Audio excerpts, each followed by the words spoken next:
Coach, what did the comeback win do for the psyche of the football team, and did you see it carry over on the practice field this week? Yeah, no, I think anytime that you're able to win a game that you're down by 17 on the road against an SEC opponent, it definitely, does a lot to the group in terms of, the work that they've done. There's only so many times you can talk about preparation and that your preparation has put you in a good position to be successful, and you're not rewarded for it, right? And I think this group would not have been in a bad place if they hadn't won the game. But I think you got to look at it from this perspective. Their work has been so good, and they know that they've prepared so well. They're concerned that they haven't played the way they want to play as well. But yet, having said that, they still were able to overcome so many mistakes against a really, good football team. So that really built a lot of confidence in the group this week. Secondly, you won the toss, Brian, this weekend. You deferred. What went into that, and how do you differentiate between a gut feeling and using the analytics? I knew we were going to be down 17 early on in the game, and I wanted that extra possession. No, I mean, I think, when you go on the road against an SEC team, you're looking at it from a perspective of where are our strengths, where do we perceive, maybe they're not as strong. And as we did a deep dive into that game, earlier in the week, I felt in talking to the coordinators that was the best place to be. Right here, Coach.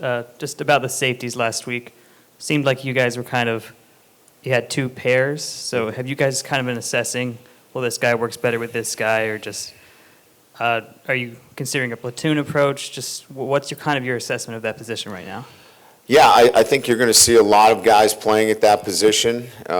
As we talked about, right, with, Harold playing the Sam linebacker position, we've got to make room for Major Burns because Major's been a consistent player for us. So now he's playing some safety.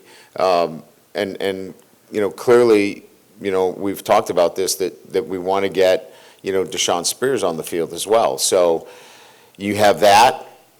Kind of mix where you've got a veteran with a freshman, which makes sense to us.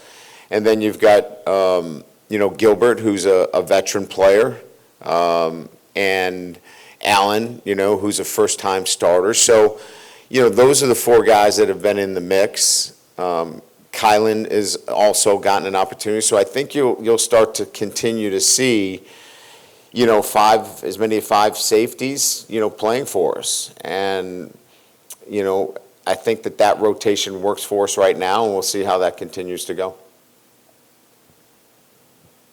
Speaking of the defense, we've seen them struggle and also improve against UCLA, against South Carolina, against Nichols. What have y'all kind of zeroed in this week for the upcoming UCLA matchup? Yeah, the elimination of big plays, right? I mean, if you take away the two big plays, that's a pretty good defensive effort. So eliminating the big plays is probably the most important thing. I would say layers to our defense, and it's sometimes difficult when you're playing a running quarterback to have layers because you need to be playing cover zero. So if you're not cupping the ball and doing a really good job, structurally, you can give up big plays. But it's eliminating the big plays. That's really number one. I think we've done a really good job in so many other areas that it gets glossed over by the explosive plays, and rightly so. And, we've been really good in getting turnovers, creating havoc on third down. We just have to eliminate the big plays. Coach, is there an injury report for? No, we're not giving one out. We don't have to. That was sarcastic. I mean, it's not going to be seen that way. Obviously, it's going to go out as, Coach Kelly, refuse to give out the injury report, but it'll be our laugh right here. Let's see. Chris Hilton is probable. Jalen Lee is out with a shoulder. And West Weeks is questionable. He'll be a game day decision. Those are really the three guys. But I'm not giving out an injury report because I don't have to. When it comes to sort of instilling discipline in your team, but also finding the right balance between that and letting the guys be themselves out in the field, like how do you sort of find that balance as you're coaching your football team? Well, there's a difference between being a disciplined player relative to personal discipline and doing your job and doing it the right way, and then being emotionally undisciplined and having foolish mistakes and selfish mistakes. And selfish mistakes are when you do things that can cause harm to the team, and generally they're when you lose emotional control, whether it's celebrations, or you take a swing at a guy, or you do things that are emotionally out of control and lack discipline. And then there's also not being disciplined relative to doing your job. Those are two areas of discipline. Our football team has had discipline. What we haven't had is consistency. We do a really good job for a number of plays, and then we don't have it for a play or two. It's getting that consistency, play in and play out, where we have that, do your job, not somebody else's, every single play. And so it's not as much discipline as about your accountability. And you need to be accountable to doing your job every day. So I'm less concerned about this idea of discipline as you brought up, and much more about being accountable to your teammates, so they know and trust that you're going to do your job every play. Hi. How do you think Bradyn has stepped into his role as a senior on the young D-line? Bradyn Swinson. Yes, sir. Yeah, I mean, look, the splash plays are sacks, right? And, certainly he was the SEC Player of the Week, and deservingly so. He had the 3 sacks. I think the growth of Swinson has been in terms of what he's doing off the field and what he's doing in terms of the other assignments. Look, pass rushing is, third down, but he's got to stop the run. He's got to drop into coverage. He's got to do so many other things. I think what's really showing in his play is really the overall commitment to all phases of the game. And then off the field, he's a SWAT leader for us. His SWAT team is outstanding. He's holding players accountable. That's really where he's leaving a big mark into the program in those areas. And I know the splash plays get all of the publicity, and good for him, but he's doing a job that's being recognized in the program as well. Coach, up front, do you expect to get Trey Holly back at any point this season? Obviously, we've followed Trey's situation legally, and there's not much that we can do. We hope for a resolution in the case, but this is out of our hands right now. This is a matter that needs to be handled through the courts, and once it's cleared through the courts, then we'll be able to make a decision on his status.